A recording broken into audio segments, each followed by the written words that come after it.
የኦጆች ቅጥፈት ፓርት 2 ላይ የምናነበው ክፍል የዮሐንስ ወንጌል ምዕራፍ 14 ከቁጥር 23 ላይ ያለውን አንብበን ነው ምን ጀምሮ ስፍራውን አነባለሁ። እንደዚህ ይነበባል።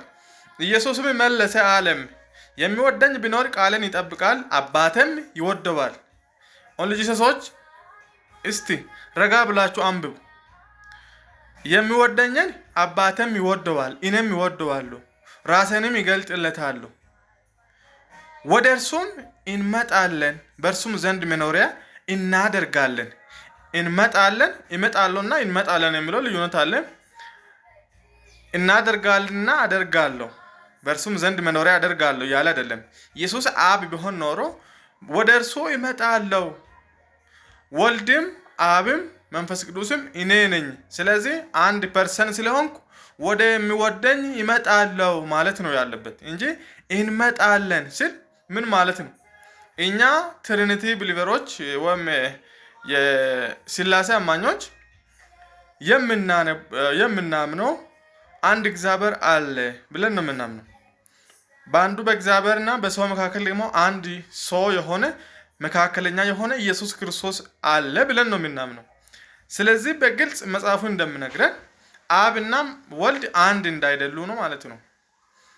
በዚህ ምድር ላይ መጥቶ ስጋ ለብሶ በምድር ላይ 33 ዓመት ከ6 ወር በእስራኤል ሀገር አገልግሎቱን ፈጽሞ ተወልዶ እስከ ሞት ድረስ በስጋ መጥቶ ማለት ነው ወደዚህ ዓለም ሞቶ በሶስተኛው ቀን ከሙታን ተነስቶ ወደ አምላኩ ያረገው ጌታችንና መድኃኒታችን ኢየሱስ ክርስቶስ ሲናገር እኔ እወደዋለሁ የሚወደኝን አባቴም ደግሞ ይወደዋል፣ ወደ እርሱም እንመጣለን ወደሚወደኝ ማለት ነው፣ ከዛ በእርሱም ዘንድ መኖሪያ እናደርጋለን ይላል። ስለዚህ አሁን ይሄንን ቃል ይዘን እንዴት አብና ወልድ መንፈስ ቅዱስ አንድ ኢየሱስ ብቻ ነው ብለን ማመን የምንችለው? ስለዚህ ኢየሱስ ክርስቶስ የተፈጠረው በማይረም ወይም ስጋ ለብሶ ከሰውና ወይም ከስጋና ከደም ተካፍለው ተወልዶ ሰው ሆኖ ሲመጣ ሳይሆን በዘላለም ዓለም ውስጥ በእግዚአብሔር ዘንድ የነበረ አምላክ እንደነበረ ነው መጽሐፉ የሚናገረው። ዕብራውያን 1 ምዕራፍ ስናነብ ዓለማትን በፈጠረበት በልጁ ተናገርን ይላል። ልጁ እኮ ዓለማት የተፈጠሩበት ቃል ነው ማለት ነው። ስለዚህ አምላክ ነው ማለት ነው። ስለ ልጁ ደግሞ ዕብራውያን 1 ላይ እንደተጻፈው መሰረት ከቁጥር 8 ላይ አምላክ ሆይ ብለው ነው የሚለው። እግዚአብሔር አብ ወልድን አምላክ ሆይ ዙፋን እስከ ለዘላለም ነውና ብሎ ይላል። ማን? እግዚአብሔር አብ ወልድን አምላክ ብሎ ይጠራል።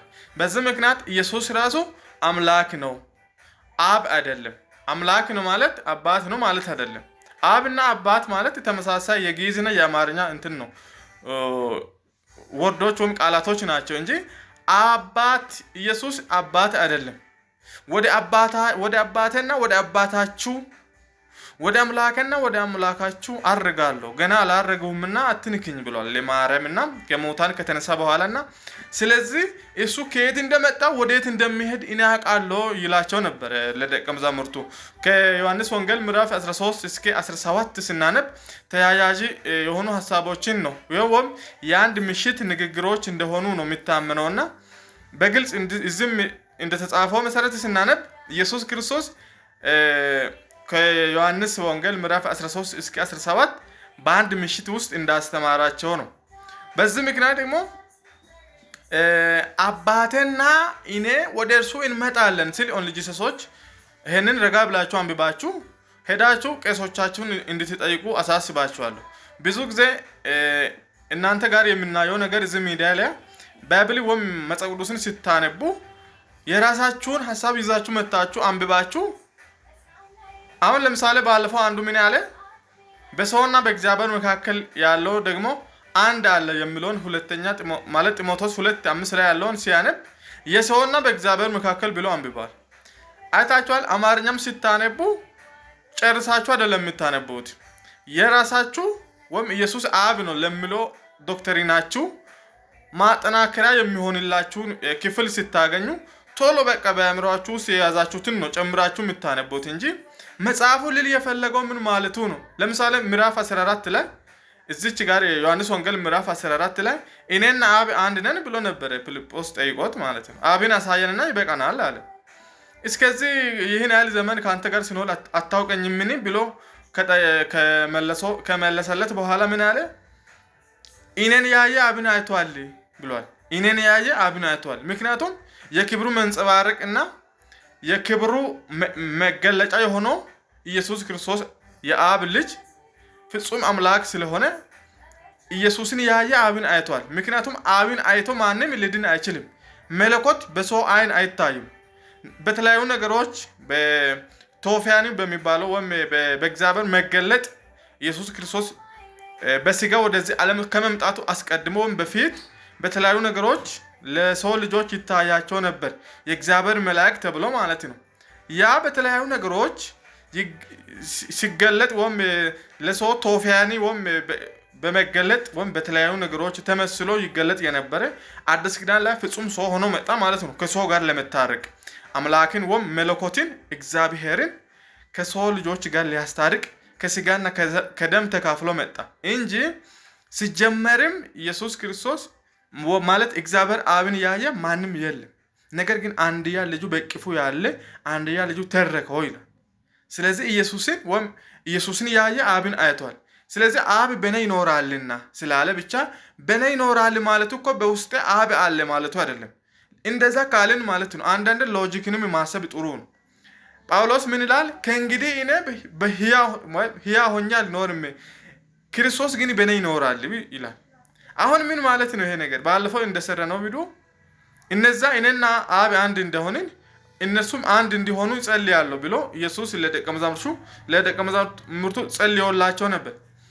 ይህ ማለት ደግሞ በአካል አንድ እንዲሆኑ ማለት አይደለም ብለን እንዳለፍን ዛሬም ደግሞ ጳውሎስ ያለው ነገር አንስተን ስናነሳ ኦንሊ ጂሰሶች በዚህ ጥቅስ በጣም ይመታሉ ማለት ነው። ምን በሚለው አብ በኔ አለ ማለቱ ደግሞ በኔ ውስጥ ያለው አብ ነው፣ እኔ ተናጋሪ ትውታ ነኝ ማለቱ አይደለም። ክርስቶስ በኔ ይኖራል ከእንግዲህ እኔ ሕያው ሆኜ አልኖርም ብሎ ጳውሎስ ሲል ምን ማለቱ ነው? ክርስቶስ በውስጥ አለ እየተናገርኩ ያለሁት እኔ ትውታ ነኝ ማለቱ አይደለም።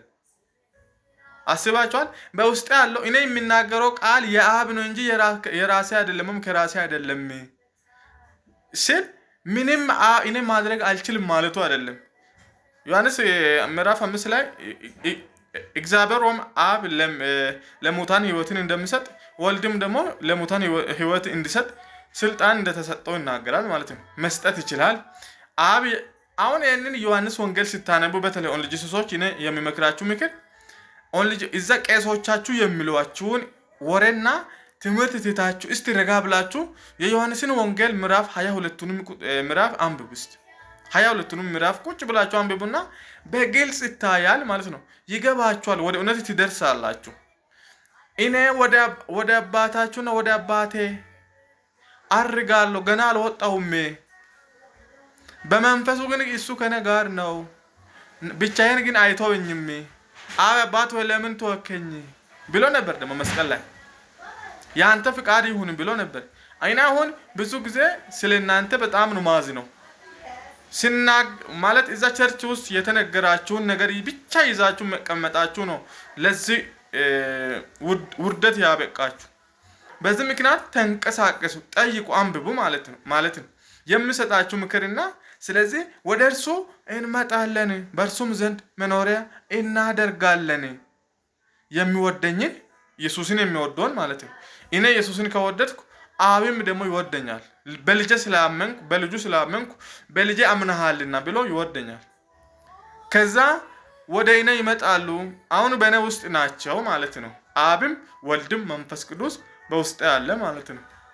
ወደ እርሱ እንመጣለን በእርሱም ዘንድ መኖሪያ እናደርጋለን። ልብ በል ይመጣሉ ማለት ያለበት ይሄ ሎጂክ እንዴት ነው? እንዴት ሲንግል ፐርሰን ነው ወይም አንድ ብቻ ነው ብለን ነጠላ ማንነት ነው። አብ ብቻ ወይም ኢየሱስ ብቻ ነው። አብም ወልድም ለምናምን የተሰጠው ስም እንጂ ብለን እንዴት ደፍረን መናገር እንችላለን? ኖርማሊ ማይንድ የያዝን ሰዎች ማለት ነው። ስለዚህ አንዳንድ ጊዜ አውት ኦፍ ማይንድ መሆን ወም ከሎጂክ ነፃ መሆን ጥሩ አይደለምና ስለዚህ እንመጣለን ስል ስንት አንድ ነው አሁን